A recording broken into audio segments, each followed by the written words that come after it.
The 10-year dream started while Lucas Onyango was still a player with the national sevens rugby team. It was still amateur, with no sponsorship, and in his own words, they played hard to earn that ticket to go on tour. The journey had its ups and downs, from changing clubs to combining study and play, and of course, the hazards of the trade. I've had a lot of highs and lows.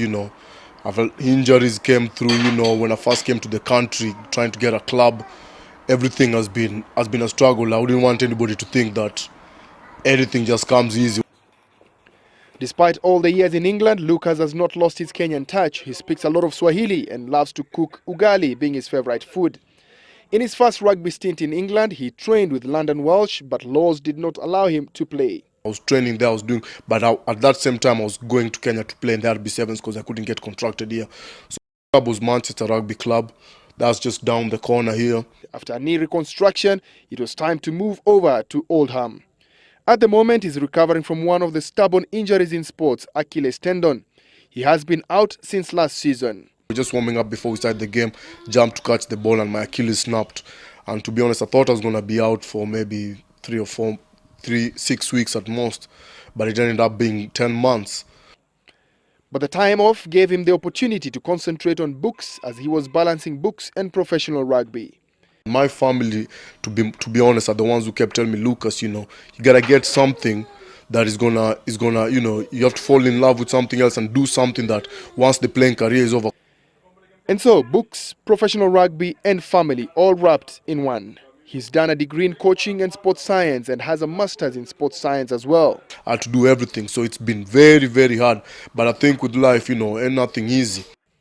Lucas feels sports management is not the best in Kenya. We should be much better in rugby from where they left it, because now there is sponsorship and better facilities. We used to be paid 250 Kenya shillings. That's our training session, If I was at home, if we were getting the kind of like backing or whatever is going on back at home, to be honest, I'd be jumping for the sky, I'd be playing ball like a madman. And that's Lucas Onyango. Is going to go all the way, Lucas Onyango. He made his debut for the Kenya Sevens team with the second team Shujaa at the Safari Sevens.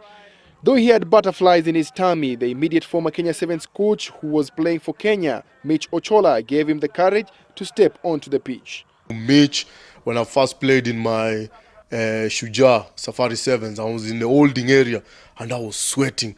And Mitch had just come from playing for the Kenya team and just passing by the holding area. I know you might not remember this, but for me, these are all the memories that made me be who I am. He just told me one simple thing. It's just the same old field. It's the same size, it's the same ball. Go out there and play the way you play for machine. Just go play your heart out. His family has been supportive in his rugby career. Rugby is a full contact sport and may scare away the faint-hearted. But what do they feel every time he steps out for a rugby match with all the tackles and the shoving going on? It was a horrible thing to say. So yes, definitely always in my mouth. It's shocking. His wife and daughter agree on one thing, that off the pitch, he's a totally different person. He's more relaxed, he's a family man, he's a brilliant father, he plays with the children, no rugby, no tackling.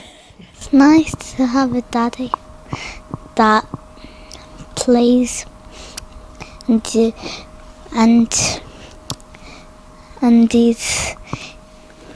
he's always there when you need him.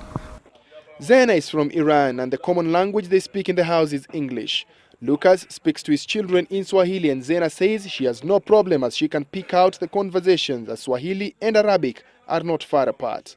Me being from Iraq and speaking Arabic, we have a lot of words in common. And you pick it up, I think, as you go over the years. We say berit, beridi. We say tamam, you say tamam, lekin, lekini. Bint, say bint, binti.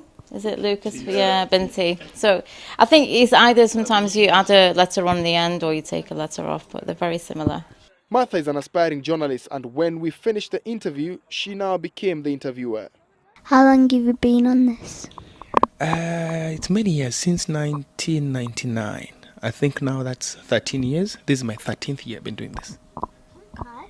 This is Martha reporting from Manchester, United Kingdom.